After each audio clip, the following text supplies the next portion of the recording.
नमस्कार फ्रेंड्स, आम सोनाली दास YouTube channel रे आपन को स्वागत। विवाह पूर्व दंपति मध्य जेतिकी भल पाइबा थाए समय अतिक्रम करने पर धीरे धीरे सेमानक भितर दूरता बढ़े। प्रेमर बहु वर्ष पर भी जदि पार्टनर आपण को ध्यान रखती आपण को पूर्व भली भल पाइबा दियंती तो एटा आपण को पई बहुत खुशीर कथा। कहीं ना सबू पार्टनर एमिति करंतिनी। पुरुष और नारी हावभाव तांको भल पाइबार गभीरता मापी हुए। तेबे आसंतु आज ए वीडियो रे पार्टनर को सोइबा और बसिबा स्टाइल रु तांको मनर राज और आपणक प्रति फीलिंग्स कौन जानिबा। पॉइंट नंबर 1, आपणक पार्टनर सोइबा बा बसिबा बेले अधिकांश समय आपणक कांधरे मुंड रखी शुअंती बा आपणक कोड़े मुंड रखी सोइबा को भल पाती तो यार अर्थ पार्टनर आपणक उपरे भरोसा करती, आपण को विश्वास करती और निजको आपण पाखरे समर्पण करदेवा को चाहती। खाली सेतिकी नुहे, ए तरीका शोथिबा और बसुथिबा पार्टनर तांको साथी को बहुत भल पाइबा देवा सहित तांको ख्याल रखती। निज अपेक्षा पार्टनर को विषय अधिक कथा चिंता करती और निज साथी को पई जीवन भी दे पारती। पॉइंट नंबर 2, जो पार्टनर सोइबा बेले तांको साथी को पछपटरू कुंढे धरी शुअंती बा साथी को पछपटरू कुंढेबा को भल पाती, से पार्टनर को मनरे तांको साथी प्रति बहुत भल पाइबा थाए। जदि आपणक पार्टनर एमिति करूछंती तो एहार अर्थ तांको मनरे आपणक सह रोमांस करबा को बहुत इच्छा हेउची। तांको मनरे आपणक प्रति अतुट स्नेह ममता रहिछि और आगको रहिबो मध्य।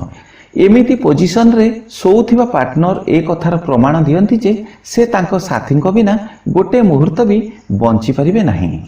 पॉइंट नंबर 3, आपणक पार्टनर आपण को पछ करी सोइबा को भल पाती।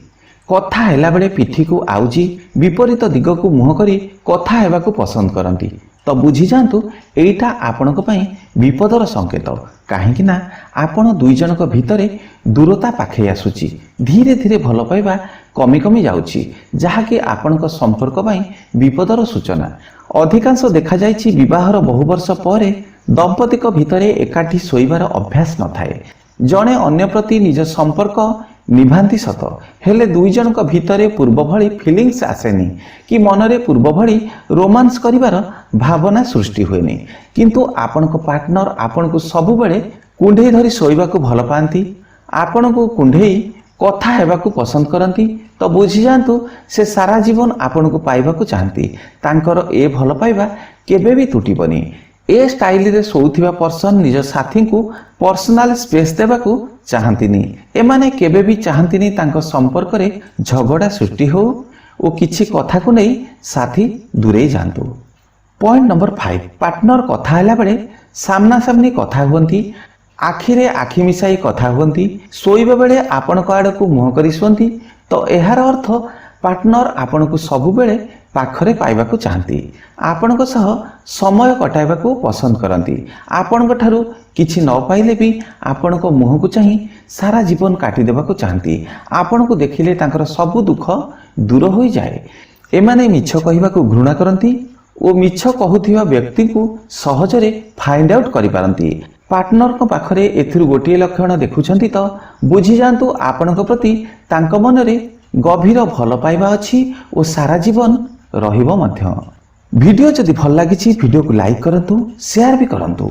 नुआ अपडेट प्रथमे पाइबा पई सोनाली दास चैनल को सब्सक्राइब करि नथिले सब्सक्राइब करी नोटिफिकेशन बेल आइकन भी टच करी ऑन करी दियंतु। पुणी देखाबो नुआ टॉपिक सहित। एबे विदाय दियंतु। नमस्कार।